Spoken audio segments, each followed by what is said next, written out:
Saudari dan saudara yang terkasih, baik yang hadir dalam perayaan Ekaristi ini maupun barangkali yang mengikuti secara live streaming karena pandemi atau karena tidak muat di tempat ini, kita memulai masa pertobatan yang kita buat setiap tahun. Dalam khotbah bahagia, Yesus berbicara tentang kualitas hidup seorang Kristen. Yesus menasihatkan dengan nada mengawaskan agar orang dalam melaksanakan kewajiban keagamaan janganlah dengan motivasi yang palsu. Apa itu motivasi yang palsu? Motivasi yang palsu melakukan sesuatu karena kewajiban atau karena rutinitas kebiasaan dan terutama supaya dilihat oleh orang. Janganlah kamu melakukan apa yang diaturkan oleh agama supaya dilihat oleh orang. Memang sungguh benar bahwa dalam hal beragama orang bisa saja hidup seolah-olah baik, seolah-olah penderma, seolah-olah pendoa, seolah-olah taat pada Allah, tetapi karena kewajiban, bukan dari hati, bukan dari atau sebagai jawaban atas kasih yang diberikan oleh Allah. Sekitar 10 tahun yang lalu, saya pernah didatangi seorang ibu persis seperti ini. Hari Rabu Abu, seorang ibu datang ke sakristi membawa sebuah amplop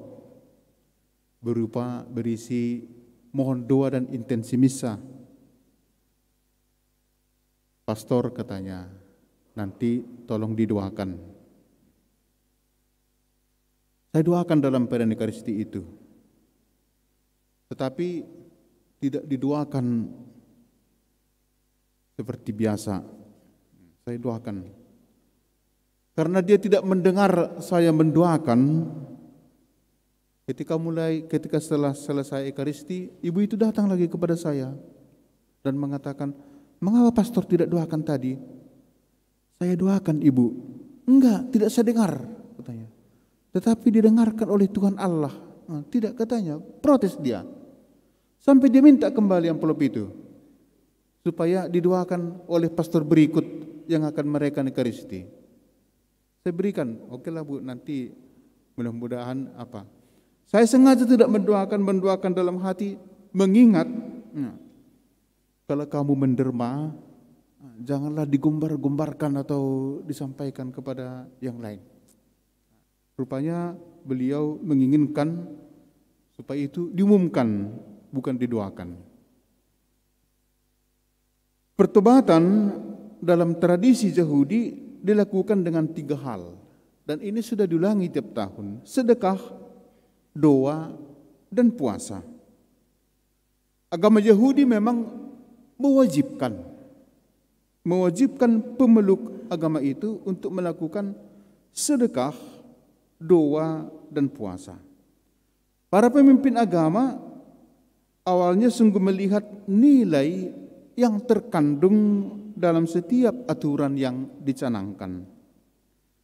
Dengan memberi sedekah, seseorang melepaskan sebagian dari apa yang dia miliki untuk membantu orang yang berkekurangan. Dan ini sebagai ungkapan kasih setelah mengalami kasih yang berasal dari Allah. Kewajiban keagamaan untuk memperhatikan mereka yang miskin dan terutama para janda. Para janda pada masa itu miskin. Bukti bahwa seseorang itu sungguh beragama adalah bahwa ia bertanggung jawab memelihara hidup orang miskin, para janda, dan mereka yang berkekurangan. Itu bukti bahwa seseorang itu beragama. Nah, doa merupakan unsur hakiki dalam setiap agama apapun. Dengan berdoa orang berkomunikasi dengan Allah. Dengan berdoa orang mendalami hati Allah, mengenal jalan pikiran Allah, dan kemudian didorong untuk melaksanakan apa yang dikehendaki oleh Allah. Orang berdoa berjumpa dengan Allah, berkomunikasi dengan Allah, mendalami maksud dan kehendak Allah.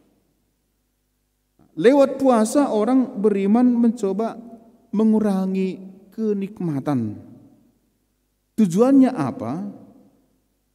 Supaya yang mengisi diri manusia itu sungguh Allah, bukan kenikmatan, bukan keinginan-keinginan. Nah, dengan itu berpuasa juga menyisihkan sebagian dari apa yang dimiliki untuk disumbangkan kepada yang lain. Praktek seperti ini berjalan dari generasi ke generasi di kalangan bangsa Yahudi. Karena berjalan seperti rutinitas dan kewajiban, maka banyak penganut agama Yahudi tidak lagi melihat nilai di balik kewajiban beragama ini. Untuk itu Yesus menasihatkan orang-orang Yahudi pada zamannya agar mereka melaksanakan kewajiban agama bukan karena kewajiban, melaksanakan doa, puasa dan derma bukan sekedar menjalankan kewajiban, apalagi supaya dilihat oleh orang. Ini sangat ditekankan oleh Yesus. Bertobat berarti mengubah sikap hati. Pertobatan itu harus mulai dari hati. Hati itu menjadi motor dari segala perilaku manusia. Bertobat mengubah persepsi, mengubah cara pandang, dan menemukan arah dasar hidup, serta menata ulang mentalitas. Nah, Nabi Yoel menyerukan firman Allah dengan mengatakan ini, tetapi sekarang juga berbaliklah kepadaku, siup berbalik dengan segenap hatimu, dengan segenap hati, tentu dengan berpuasa, dengan menangis, dan dengan mengadu. Tetapi yang perlu diubah itu hati. Bertobat berarti kembali ke jalan yang benar, kembali ke arah dasar yang benar, mulai dari hati. Maka dikatakan oleh Nabi Yoel, koyakkanlah hatimu, jangan pakaianmu. Ubah hati. Nah, berbalik kepada Tuhan dengan mengubah hati. Karena apa? Karena Allah itu pengasih. Bukan terutama karena Allah penghukum. Orang yang mengimani Allah itu sebagai Allah yang menghukum orang berdosa, maka dia menjalankan kehidupan keagamaannya wajib, terpaksa. Nah, tetapi kita menjalankan kehidupan keagamaan karena Allah itu pengasih, penyayang, panjang sabar, dan berlimpah kasih setianya. Inilah pengalaman yang dimiliki oleh orang seharusnya supaya dia dapat menjalankan pertobatan dengan baik. Maka kita perlu berdoa untuk mengalami Allah yang pengasih, panjang sabar, berlimpah kasih setia, dan menyesal atas segala hukuman yang diberikannya. Koyakkan hatimu, jangan pakaianmu. Maka hati ini adalah motor penggerak seluruh perilaku dan kehidupan manusia. Jika hati busuk, maka gerakan manusia, perilakunya, pikiran-pikirannya busuk. Jika hati bengkok, maka sasaran dan tujuan manusia sering bengkok dan tidak kena sasaran. Maka dalam perlobatan perlu mengubah hati. Hati perlu diperbaiki, bukan penampilan luar. Jika dasarnya sudah berubah, maka pelan-pelan penampilan luar juga akan berubah. Bagaimana mengubah hati? Dengan berdoa, menyatukan hati kita dengan hati Allah, hati Yesus. Biarlah hati Allah, hati Yesus yang mengubah hati kita. Dari kita perlu kesiapsiagaan, dari kita perlu kesediaan untuk diubah oleh Allah. Inilah yang menjadi dasar semua pertobatan. Saudari dan saudara yang terkasih, pada setiap hari Rabu-Abu kita menaburi diri kita dengan abu sebagai tanda pertobatan. Mengapa dengan abu? Abu mengingatkan kita akan asal-usul kita yang berasal dari abu, dibentuk dari abu, dan pada waktunya kembali menjadi abu. Abu, materi yang tak berguna. Kita diingatkan akan diri kita yang sungguh tidak berguna. Kita juga diingatkan bahwa kita adalah makhluk yang dicipta dari ketidakbergunaan dan dibuat Allah berguna. Keberadaan kita tergantung dari Sang Pencipta. Maka kita harus patuh kepadanya. Hanya debulah aku. Ini ungkapan orang yang mengakui kebesaran Allah dan mengakui kekecilan dan ketakbergunaannya di hadapan Allah. Nyanyian yang diungkapkan sebagai kekecilan manusia di hadapan Allah yang begitu besar. Hanya debulah aku. Sikap merendahkan hati di hadapan Allah.